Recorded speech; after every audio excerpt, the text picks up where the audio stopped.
e em verdade. E nós estamos aqui nesta manhã para entregar o nosso melhor. Ajude-nos então a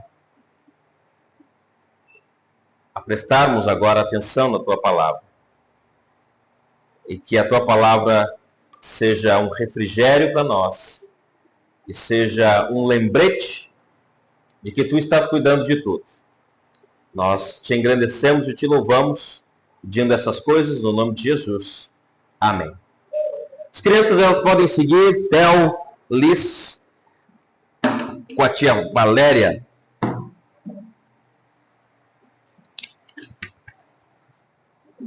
E nós aqui vamos voltar. Eu acho que nós ficamos alguns meses estudando outros assuntos mais específicos e importantes que eu achei necessário para o momento. E agora nós vamos retornar para o Evangelho de Marcos, certo? Então abra para Marcos capítulo 6. Nós já ouvimos todo o que Marcos tem nos ensinado a partir do capítulo 1. E eu quero lembrar para vocês e dizer para aqueles que não estavam que Marcos, na sua escrita ou no seu Evangelho, ele tem como objetivo ensinar o seu público sobre Jesus Cristo como Filho de Deus. Essa é a tese de Marcos quando ele escreve o seu Evangelho.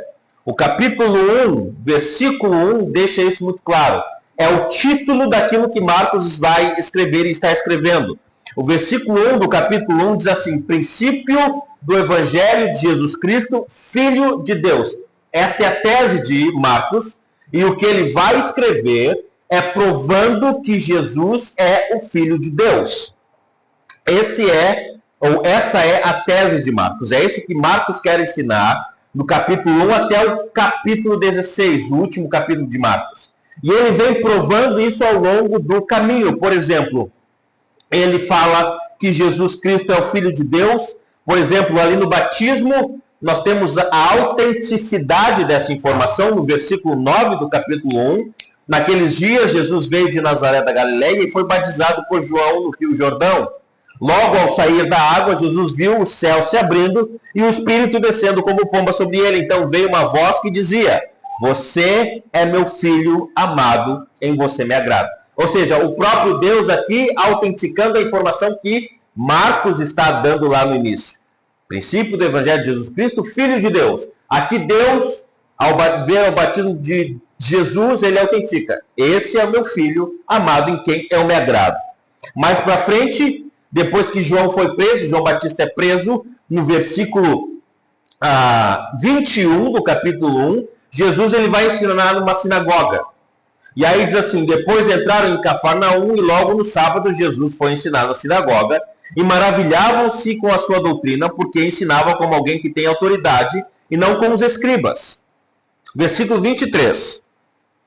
E logo apareceu na sinagoga um homem possuído por espírito imundo, o qual gritou: o que você quer conosco, Jesus Nazareno? Você veio para nos destruir?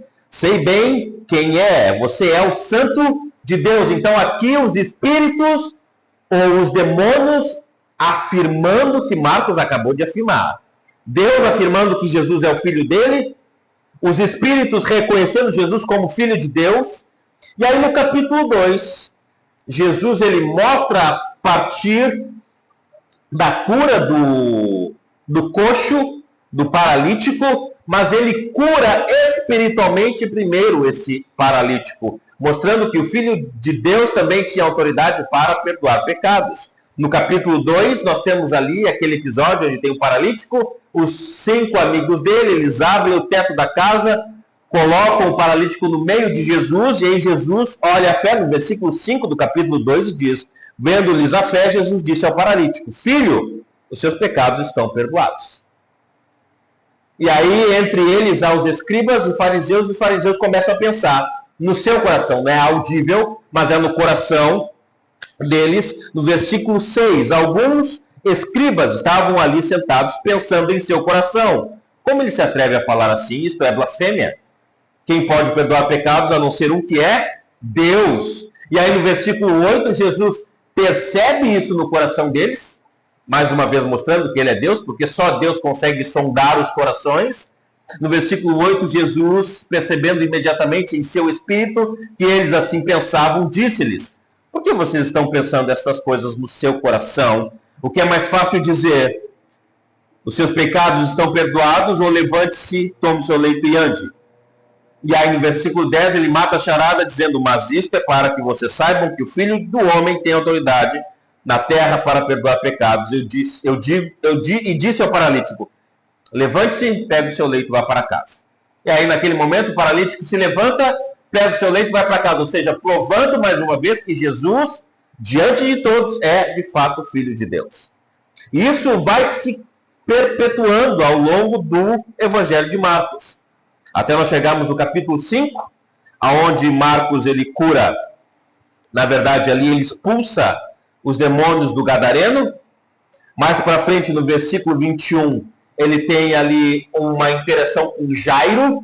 Jairo pede para que Jesus cure a filha dele, que já morreu. E aí Jesus, enquanto está indo com Jairo para a casa dele, aparece a mulher do fluxo de sangue. Jesus ali, ele cura a mulher do fluxo de sangue apenas com o toque da mão dela na orla das suas vestes. E ele percebe: oh, quem foi que me tocou? E aí Jesus faz com que a multidão se abra e tem a mulher ali. E ele fala: filha, tua fé te salvou. Uma mulher que há 12 anos padecia com fluxo de sangue.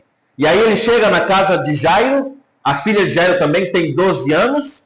E naquele momento Jesus ressuscita a filha de Jairo, mostrando que ele tem poder também sobre a morte. Então, se tu percebe a narrativa, Marcos está provando que ele acabou de escrever no versículo 1, que Jesus é o Filho de Deus.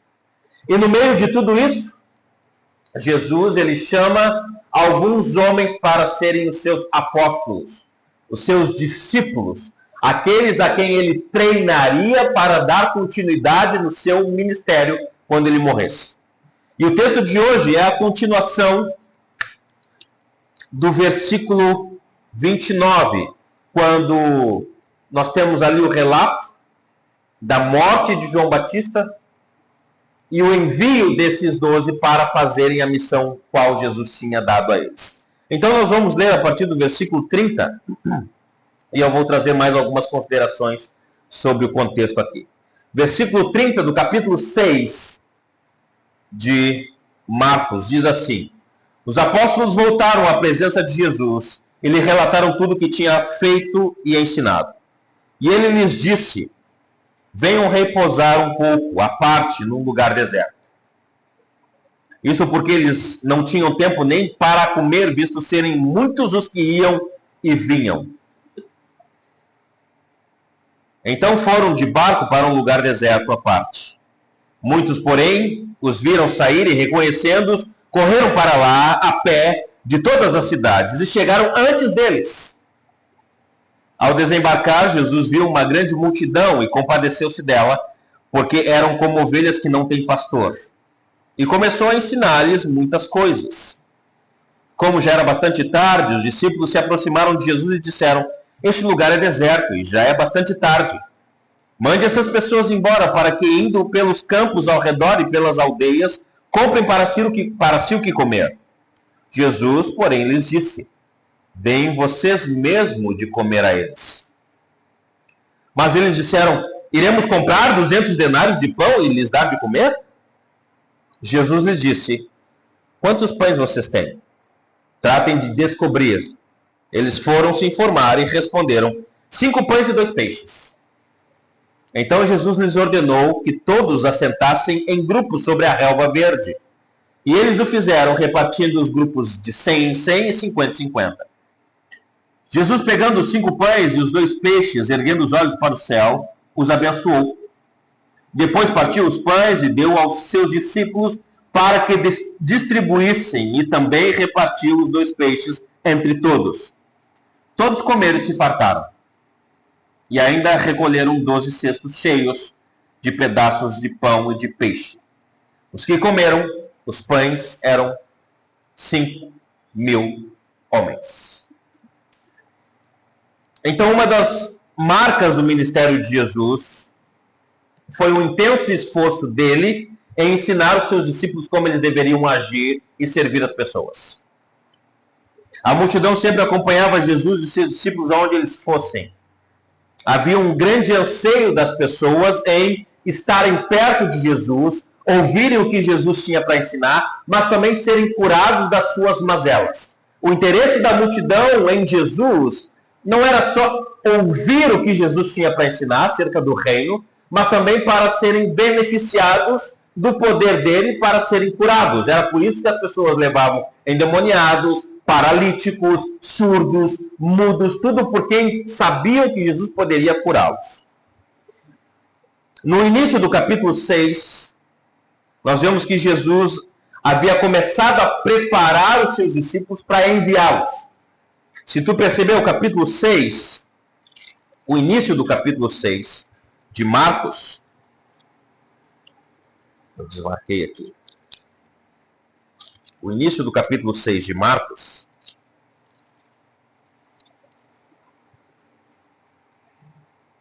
o versículo 7, Jesus diz assim: chamou os 12 e passou a enviá-los de 2 em 2, dando-lhes autoridade sobre os espíritos imundos. E ordenou-lhes que não levassem nada para o caminho, exceto um bordão, nem pão, nem sacola, nem dinheiro, que fossem calçados de sandálias, e não usassem túnicas, e recomendou-lhes: quando entrarem numa casa, fiquem ali até sair daquele lugar. Se em algum lugar não quiserem recebê-los, nem ouvi-los, ao saírem dali sacudam o pó dos pés em testemunho contra eles. Então, saindo, eles pregavam ao povo que se arrependesse. Expulsavam muitos demônios e curavam numerosos enfermos, ungindo-os com óleo. Então, Jesus está preparando os discípulos para fazer a mesma coisa que ele fazia. Foi um preparo intenso até chegar nesse momento aqui de mandá-los. Bom, vocês estão preparados, eu quero que vocês vão, me preguem, me curem e expulsem os demônios. Façam aquilo que eu estou ensinando vocês a fazerem. Esse é um momento especial, tanto para Jesus como para os discípulos, porque eles dariam início ao seu próprio ministério. Agora, no texto que nós acabamos de ler, os discípulos estão voltando dessa missão. Os discípulos estão voltando da sua viagem missionária com informações para darem a Jesus, para relatarem a Jesus tudo o que aconteceu, tudo o que eles fizeram, tudo o que ocorreu naqueles meses em que eles estavam pregando, fazendo as coisas sem a presença de Jesus. Nesse momento, eles estão voltando e, obviamente, eles estão cansados. O texto já começa nos dizendo, no versículo 30, os apóstolos voltaram à presença de Jesus e lhe relataram tudo o que tinham feito e ensinado. Então eles chegam para Jesus e dizem: ó Senhor, nós fizemos isso, fizemos aquilo, expulsamos os demônios, nós ensinamos as pessoas acerca do reino, nós falamos para elas que eles precisavam se arrepender, nós falamos do teu nome, nós falamos e apresentamos como rei, como filho de Deus. Nós estamos cansados. E aí Jesus, ele percebe esse cansaço. Jesus percebe toda a fadiga que eles têm tido em toda esse trabalho. E é possível que eles tenham voltado entusiasmados além desse cansaço, para falar para Jesus tudo o que eles tinham feito. Tudo o que ensinaram, tudo o que fizeram. Curas, exorcismo. Quantas pessoas acreditaram na mensagem deles? Quantas pessoas não quiseram nada com eles? Quantas casas eles deixaram e sacudiram o pó das sandálias que eles estavam calçando?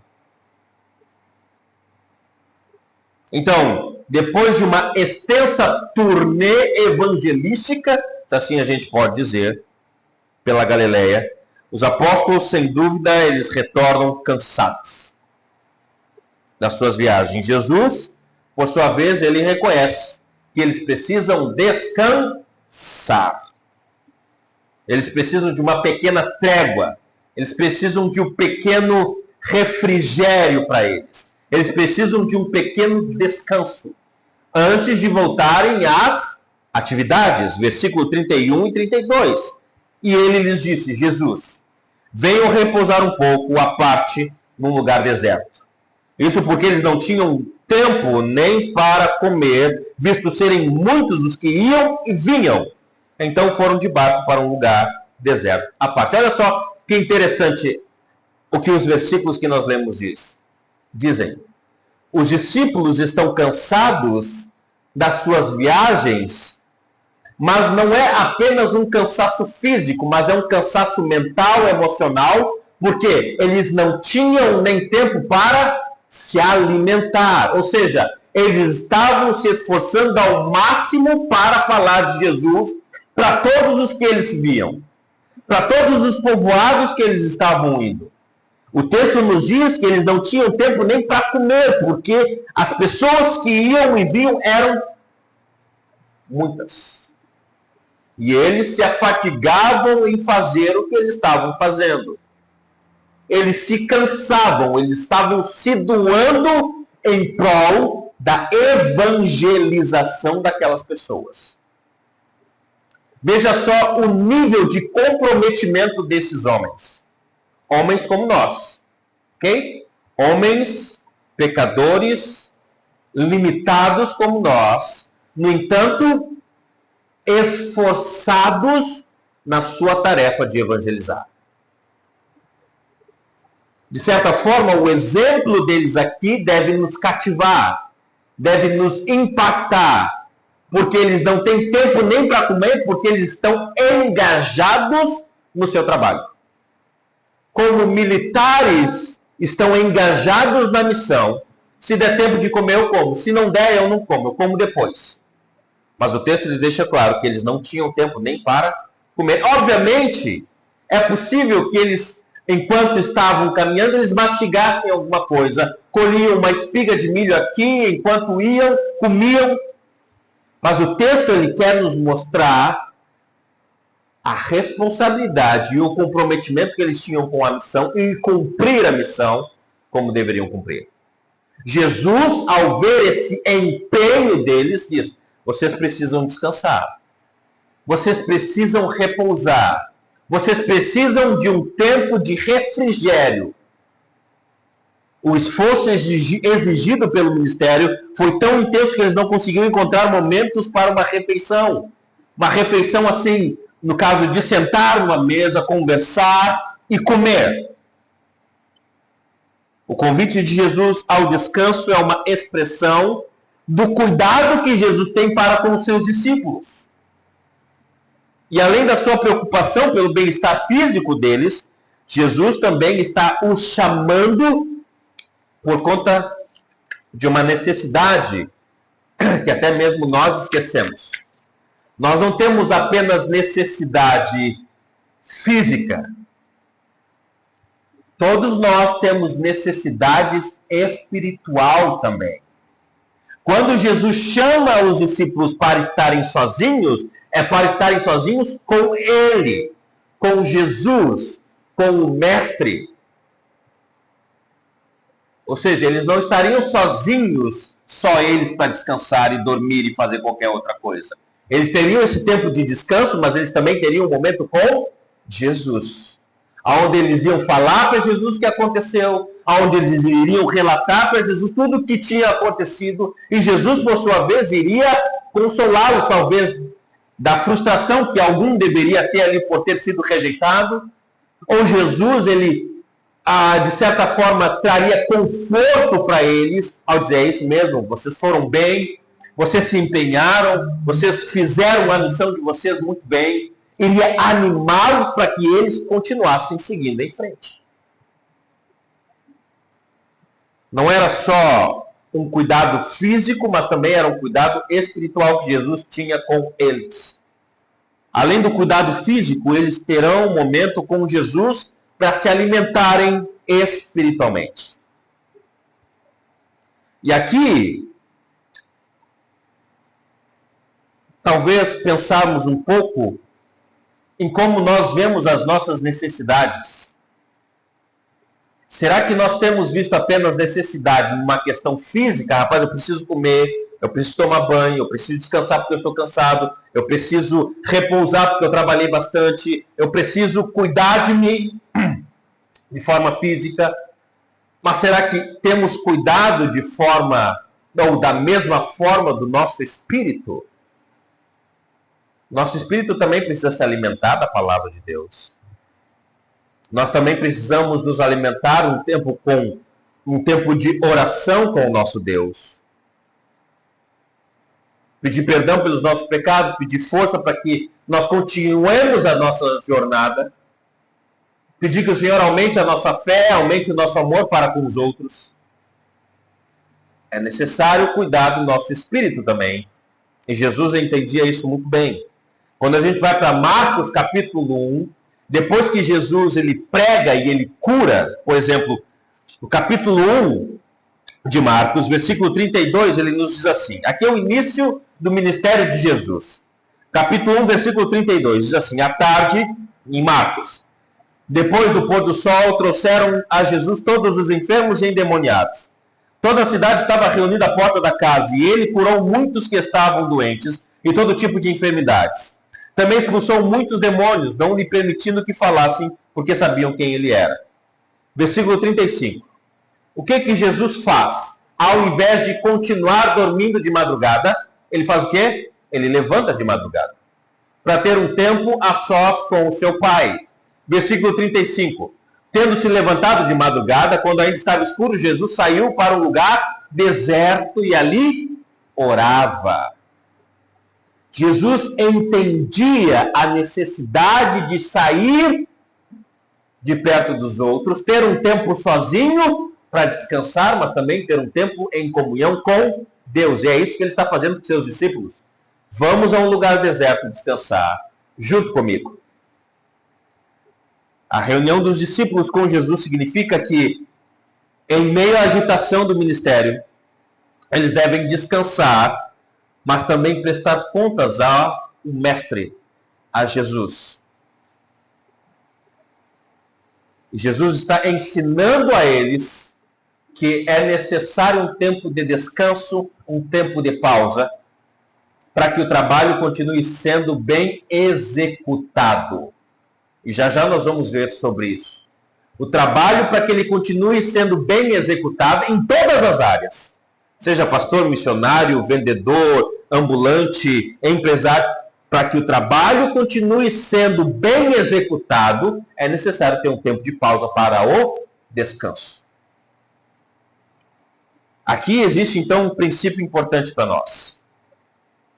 Trabalhar sem descanso, trabalhar sem tirar férias, realizar todas as tarefas difíceis relativas, por exemplo, à atividade missionária, como os discípulos estão fazendo aqui, trabalhos ministeriais, como o pastor faz, visita, discipula, vai lá, vem acolá, e não fazer nenhum tipo de descanso, reflexão, ter um tempo de reflexão, ter um tempo de oração,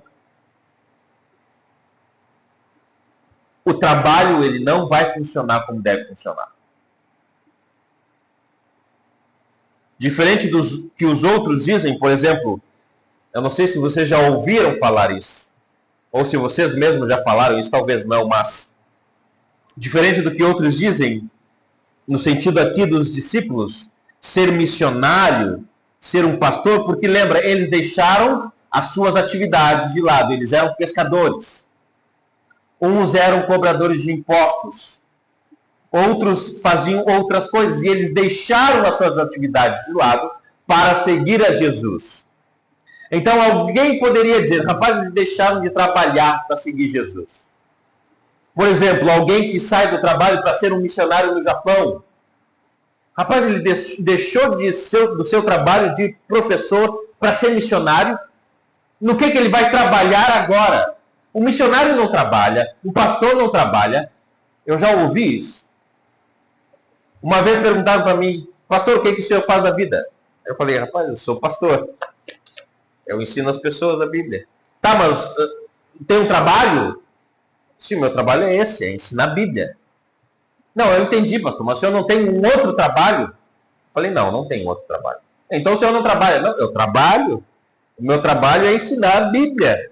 Esse é o meu trabalho. E as pessoas não entendem que o pastor trabalha, que o missionário trabalha. dedica tempo de estudo, dedica tempo de visita, dedica tempo em discipular, dedica tempo em entender para poder ensinar. Isso é um trabalho que precisa de um esforço. Então, diferente do que outros dizem, ser missionário, pastor, como esses homens aqui eram, alguém que se dedica de forma integral a ensinar a palavra, se cansa tanto quanto qualquer outra pessoa que faz outra atividade.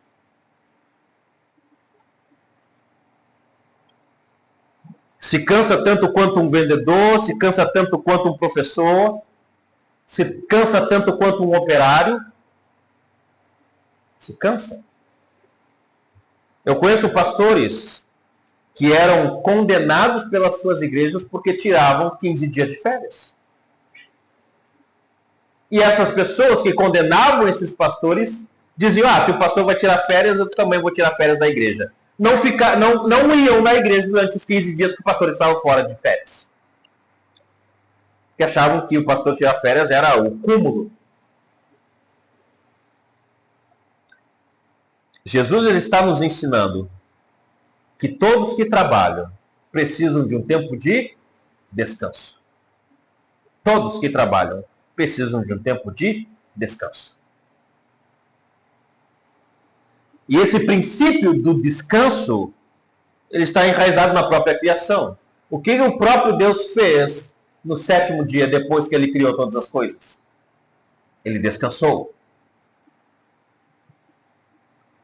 Quando ele forma a nação de Israel e dá a lei para eles, existe uma lei lá que diz, trabalharás 6 dias e no 7º você descansará. É santo esse dia. Então esse descanso não era apenas físico aqui para os discípulos, mas era também um descanso espiritual, uma lembrança de que Deus ele providencia o descanso. Deus ele pensa em tudo, ele pensa no trabalho, mas ele pensa no descanso do trabalhador.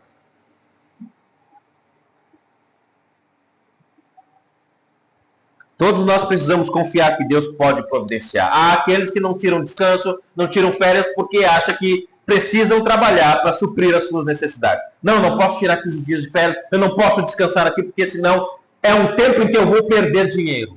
É um tempo que eu não vou estar investindo. É um tempo em que eu vou perder recursos. O cristão ele não deve ter isso na cabeça. Ele deve lembrar que Deus ele é sustentador de todos aqueles que confiam nele. Então, quando aprendemos a equilibrar o trabalho com o descanso, confiando que Deus está cuidando de nós, a nossa vida ela fica mais saudável e mais produtiva, tanto no ministério como em qualquer outro tipo de profissão. Então, em outras palavras, o descanso, ele não é algo luxuoso, mas ele é necessário. Necessário. O descanso ele é dado por Deus para suprir a necessidade do cansaço. Certo? Estou cansado, Deus então supre a necessidade do cansaço dando o descanso. Jesus ele está vendo a necessidade dos seus discípulos e ele está providenciando um momento de descanso para eles. No entanto, esse descanso ele vai ser interrompido. E aqui nós também precisamos entender uma coisa importante. Mesmo que entendamos que o descanso ele é importante, ele não deve se tornar um Deus para nós. Eu vou descansar aqui, eu vou parar de fazer tudo. Passa para isso ser uma necessidade. Eu vou ter que abrir a mão do meu descanso para suprir aquela necessidade. Principalmente se for para ajudar outros, para servir outras pessoas. É o que vai acontecer no versículo 33. Muitos, porém, os viram sair. Ok, Jesus aqui está dizendo, vamos descansar, vocês estão cansados, vamos para um lugar deserto. Vamos pegar um barco ali e vamos chegar até esse lugar deserto.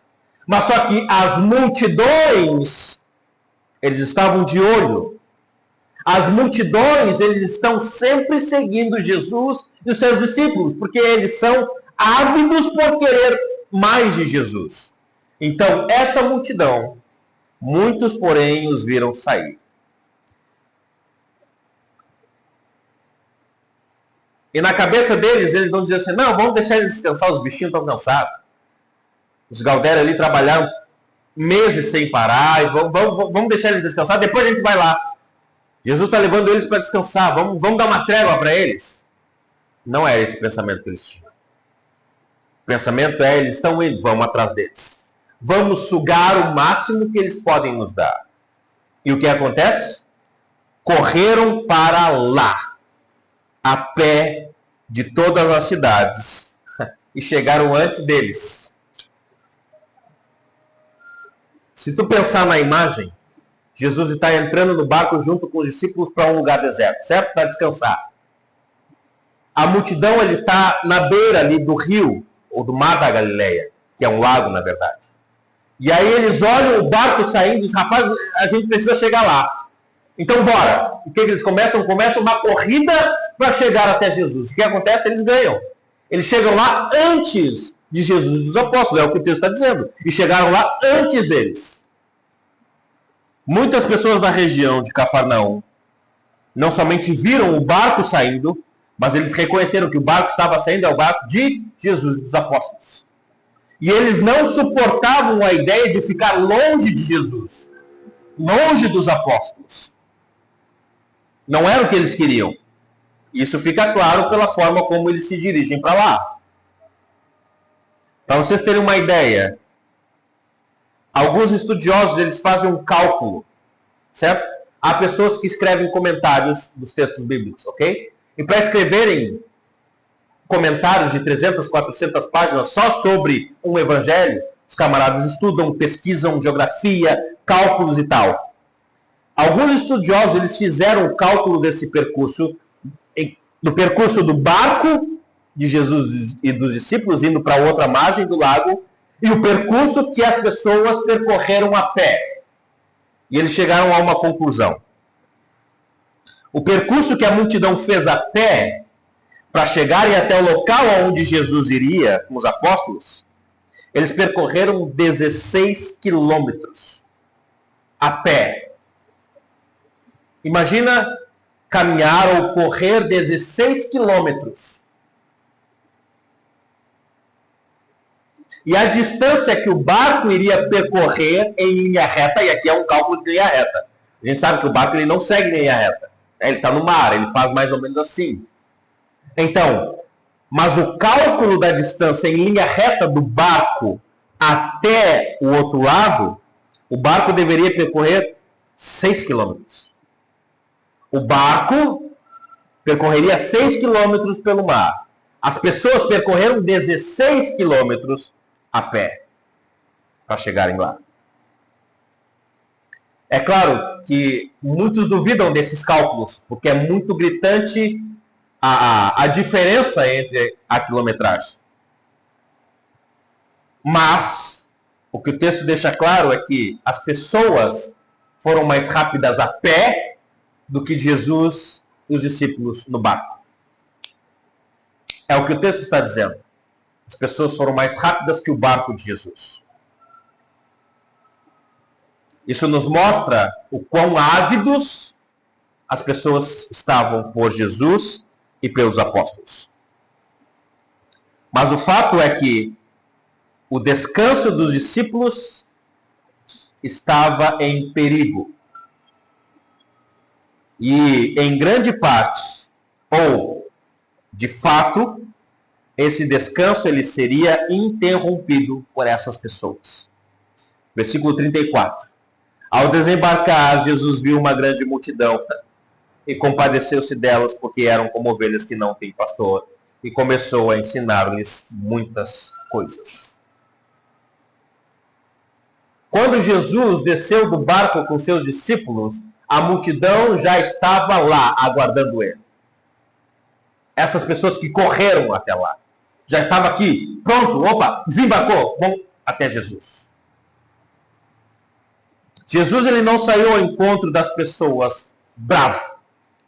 Jesus ele não sai ao encontro das pessoas para repreender as pessoas. Jesus ele não sai do barco e quando olha para a multidão ele diz, puxa vida, eu separei esse tempo para os meus discípulos descansarem, para eu ter um tempo com eles, então eu vou mandar essas pessoas embora, para que eles voltem depois do descanso. Jesus não fez isso. Jesus ele se compadeceu daquelas pessoas e começou a ensiná-las. Jesus, movido por compaixão, por pena, mas também por amor, ele decide fazer o quê? Não, tudo bem, a gente aborta aqui a missão do descanso e vamos ensinar as pessoas.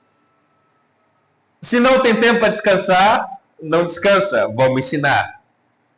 Isso é uma das coisas que Jesus nos ensina. Que apesar de não conseguirmos descansar, por exemplo, para ensinar as pessoas sobre Jesus, a gente descansa depois, quando der. Os discípulos precisavam entender esta dinâmica do reino de Deus. Vai ter um tempo que vocês vão poder descansar, mas esse tempo não é agora. Muito pelo contrário, Jesus ele dá as boas-vindas ao povo que estava se chegando e ele aproveita a oportunidade para ensinar. E o que move Jesus a fazer isso é a sua compaixão. Compaixão porque as pessoas estão aflitas. Compaixão porque as pessoas estão sedentas por ele. Mas isso é mais profundo. Jesus ele se compadece pelas pessoas porque elas são como ovelhas que não têm pastor. Como pessoas que estão perdidas.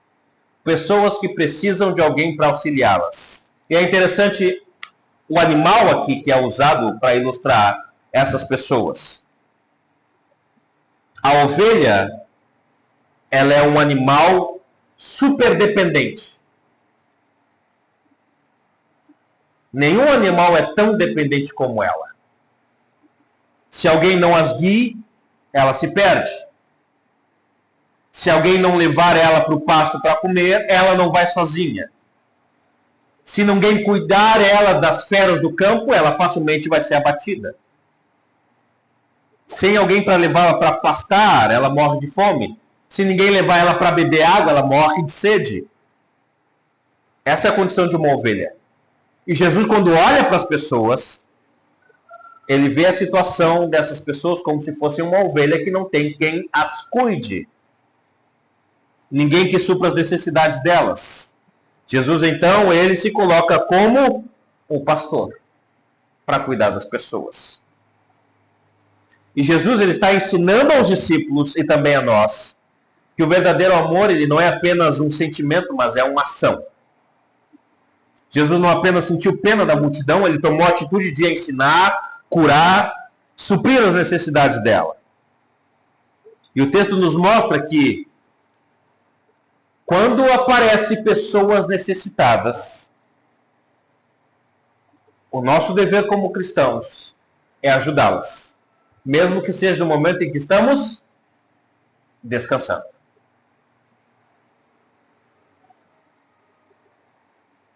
O versículo 35 e 37 não é a mesma percepção que os discípulos têm.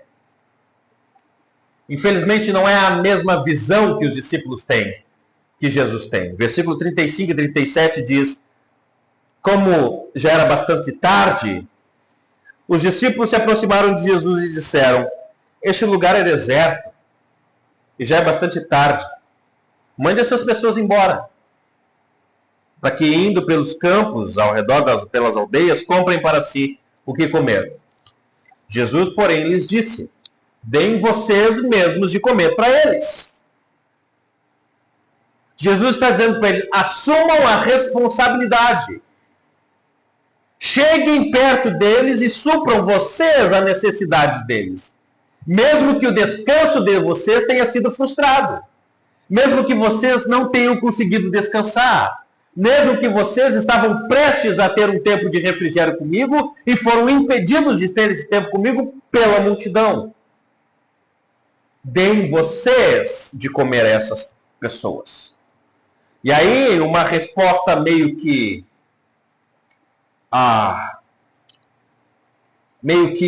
desgostosa deles, eles dizem assim: iremos comprar 200 denários de pão para lhes dar de comer?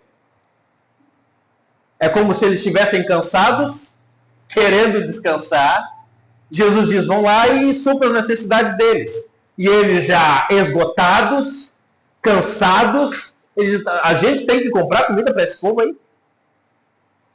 E é interessante que o final do texto nos mostra quantas pessoas eram. Eram mais de 5.000 pessoas. Então, de certa forma, é compreensível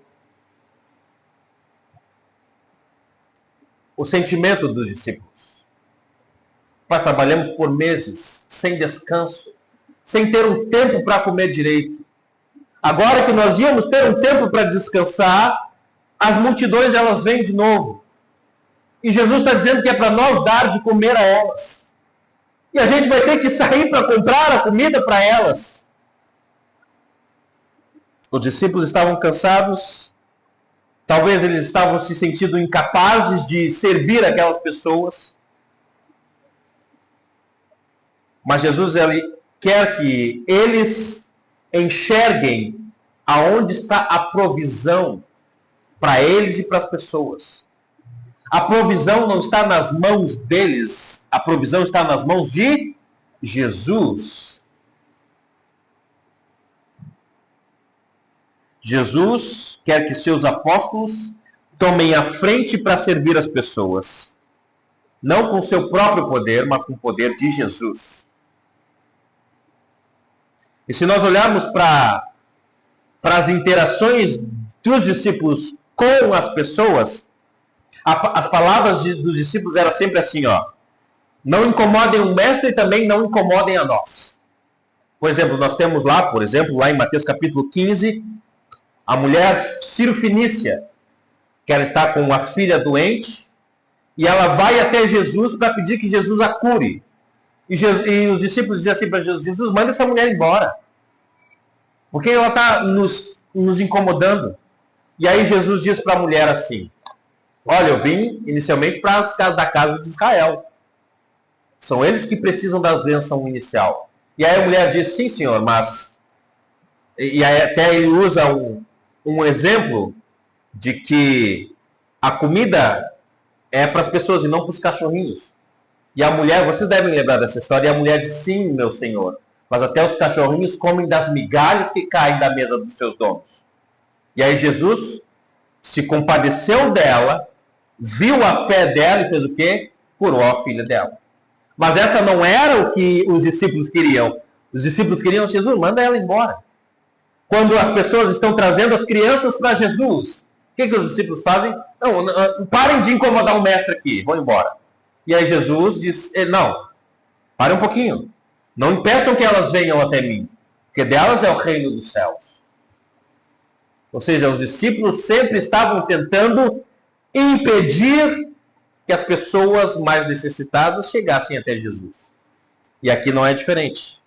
Mas Jesus quer ensinar a eles que eles devem tomar a responsabilidade de servir essas pessoas.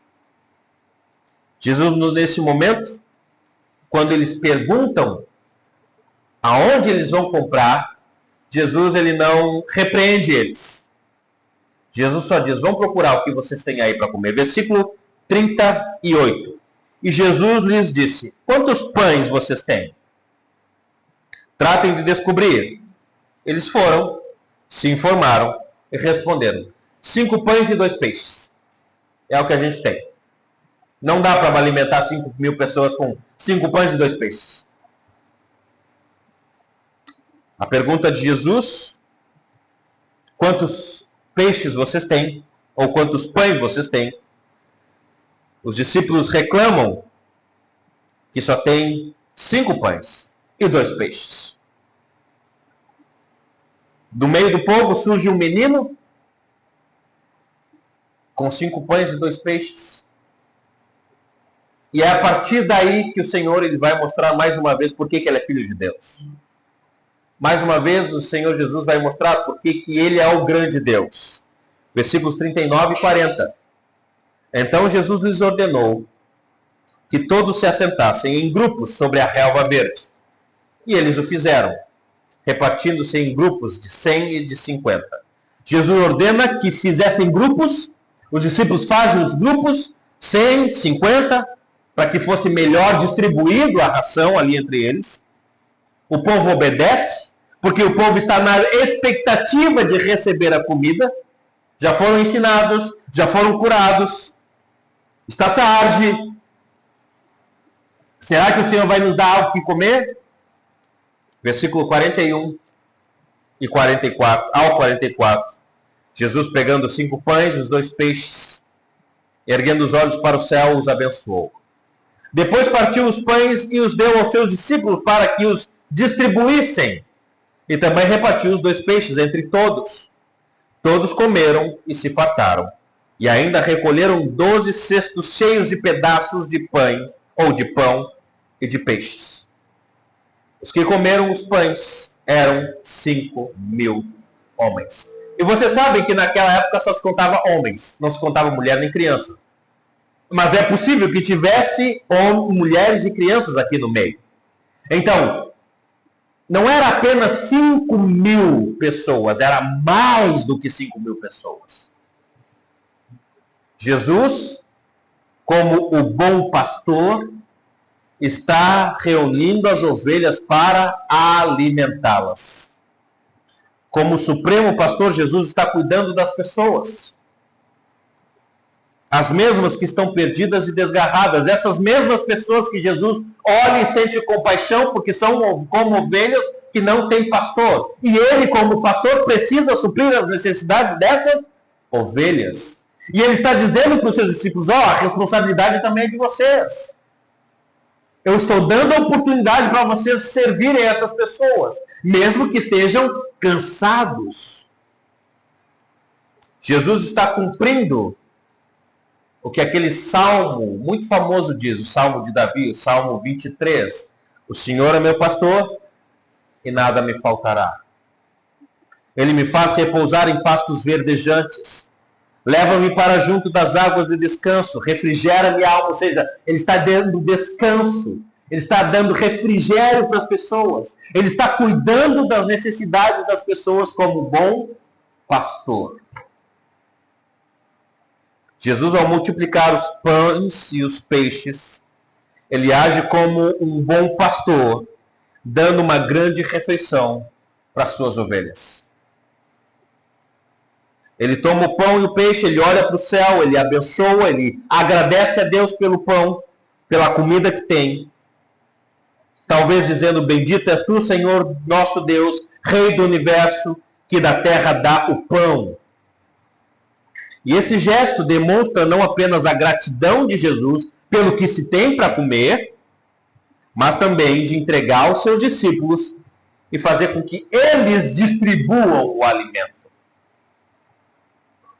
Jesus está ensinando a importância de partilhar o que tem e ter confiança que ele pode suprir as necessidades.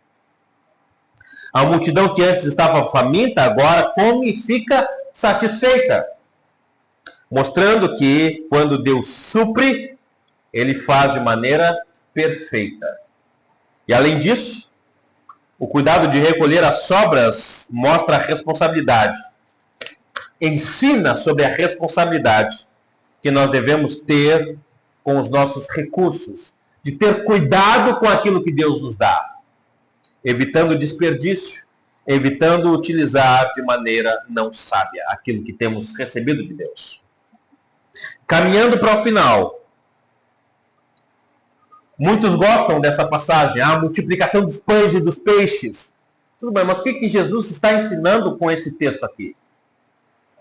Jesus está ensinando que ele pode suprir toda e qualquer necessidade. Jesus, ele vai suprir, ou tenta suprir as necessidades dos discípulos com o descanso. Lembra? Eles chegaram cansados. Jesus diz, vamos descansar. E, na verdade, eles tiveram um pouco de descanso enquanto estavam navegando no barco. Eles tiveram, até chegar até o outro lado, eles tiveram um tempo com Jesus. Então, não foi 100% de frustração no tempo de descanso dele. Eles tiveram um bom tempinho de descanso. Só que não foi na medida que eles gostariam. Mas Jesus supriu as necessidades deles ali, no que dava. Mas Jesus também ensina que ele pode suprir as necessidades de qualquer outra pessoa. Seja necessidade emocional, seja necessidade espiritual, seja necessidade física, Jesus ele pode suprir. Seja usando qualquer uma das outras pessoas, pode suprir a sua necessidade com um amigo, com um irmão, com alguém que tu nem conhece. Mas Deus pode suprir as nossas necessidades. Jesus iniciou um momento de refeição com uma bênção, reconhecendo que todas as coisas vêm de Deus. É uma das formas que ele também ensina sobre a oração do Pai Nosso. Pai nosso que está no céu, santificado seja o teu nome, venha o teu reino, seja feita a tua vontade, assim na terra como no céu. O pão nosso de cada dia dai-nos hoje. Ou seja, tudo que nós temos vem de Deus. E quando ele abençoa o que ele tem ali, ele está agradecendo a Deus pelo que ele está tendo ali. Então, em um mundo onde é fácil reclamar das coisas, sempre querer mais, nunca estar satisfeito com o que tem, essa atitude de agradecer a Deus pelo que tem, independente das circunstâncias, deve ser cultivado por nós.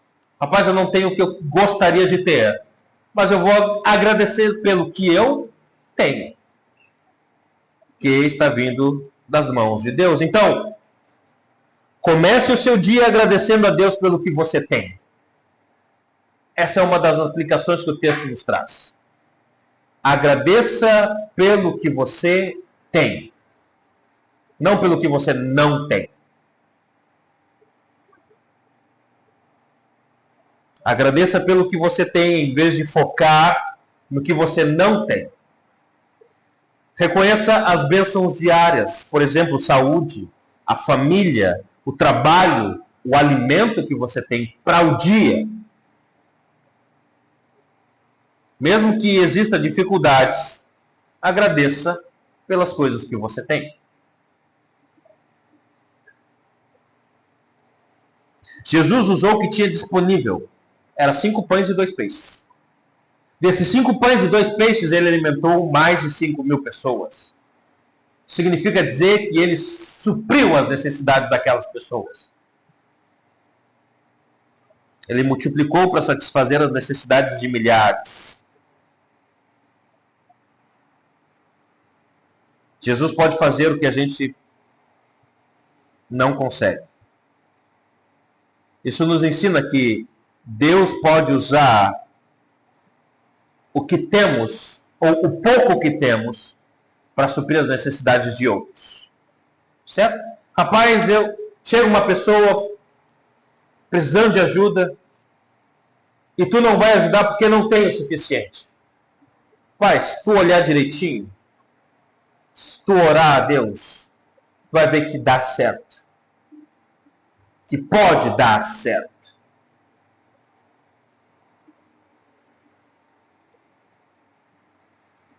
Nós podemos compartilhar o pouco que temos. E não é o pouco que temos no caso financeiro.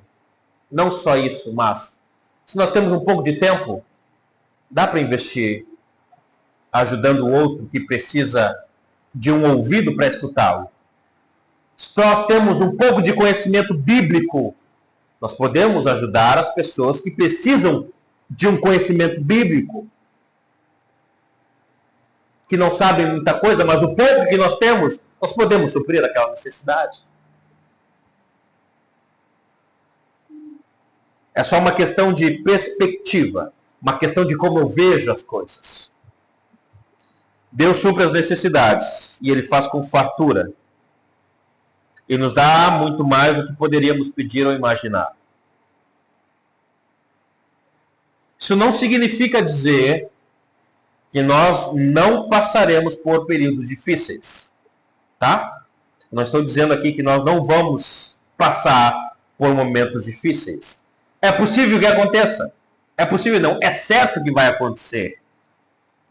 Mas quando vierem as dificuldades, Deus fará com que essas dificuldades se tornem em bênçãos no futuro. Basta a gente confiar na provisão de Deus. Então, o texto que nós lemos hoje nos ensina aqui pelo menos 3 coisas. Primeiro, que o descanso ele é necessário. Ok? O descanso é necessário para todos que trabalham. Tá? Então, se tu tem um tempo para descansar, descanse. Descanse. Agora, não fique bravo se o descanso não der certo. Não fique irritado se o descanso não acontecer. Se alguma pessoa chegar ou se aparecer alguma necessidade, deixe o descanso de lado e vá suprir essa necessidade. Quando der, descanse. Quando der, descanse. Eu tinha um professor do seminário, professor de grego,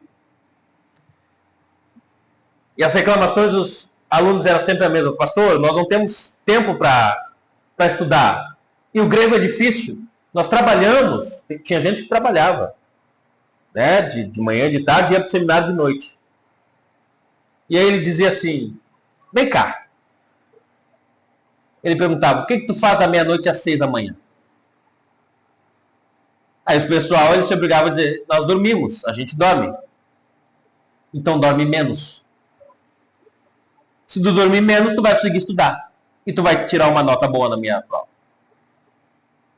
Ou seja, ele instigava, ele encorajava os alunos a perder um tempo de descanso para poder estudar e ir bem na matéria dele. Porque se não fosse bem na matéria dele, não passava com ele. Ele estava errado? Biblicamente falando? Não.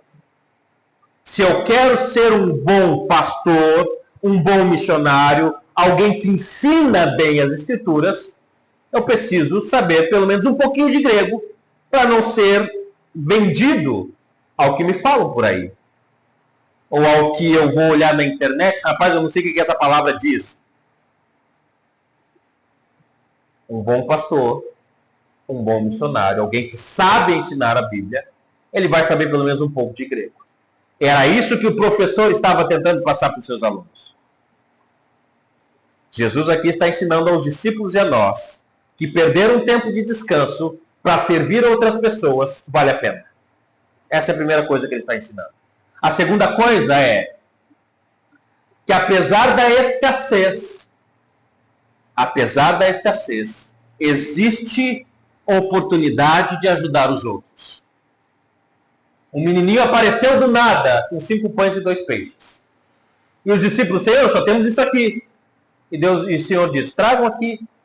Não depende de vocês, depende de mim. Eles foram, levaram a Jesus. Jesus multiplicou e 5.000 pessoas comeram o que Jesus fez. E a terceira coisa, que engloba todas as outras, é que Deus, Ele é aquele que providencia tudo que nós precisamos. Desde o descanso até coisas para suprir as nossas necessidades. Então, não fique angustiado com o dia de amanhã. Não fique angustiado com o que tu não tens. Se tu tem para hoje, agradeça pelo que tu tens hoje. O próprio Jesus, lá em Mateus capítulo 6, nos últimos versículos, ele diz, não andem ansiosos com o que vão comer, com o que vão beber, com o que vão vestir. Porque o Senhor, o Pai de vocês, sabe que vocês precisam de todas essas coisas. Mas vocês, ao invés de se preocuparem com essas coisas, busquem o reino e a sua justiça. E as demais coisas vão ser acrescentadas. Basta o seu dia, o seu próprio mal. Se nós temos para hoje, obrigado, Senhor, pelo hoje. Amanhã está nas suas mãos. E Ele vai suprir. Ele supre. Como Ele fez aqui na multiplicação dos pães e dos peixes. Amém? O descanso é bom. Mas não fique bravo se você não conseguir descansar. Saiba que Deus pode suprir as suas necessidades e suprir as necessidades dos outros a partir de você. Basta você ter essa perspectiva. E terceiro, Jesus, ou Deus, Ele supre tudo o que nós precisamos das nossas vidas. Amém? Vamos baixar a cabeça, vamos orar. Vamos agradecer. Obrigado, Senhor, por tudo que Tu tens dado a nós. Obrigado por tudo que tens feito por nós. Obrigado por suprir todas as nossas necessidades diariamente. Nos ajude, a Deus, a nos preocuparmos apenas com hoje, não com amanhã. O amanhã está nas Tuas mãos.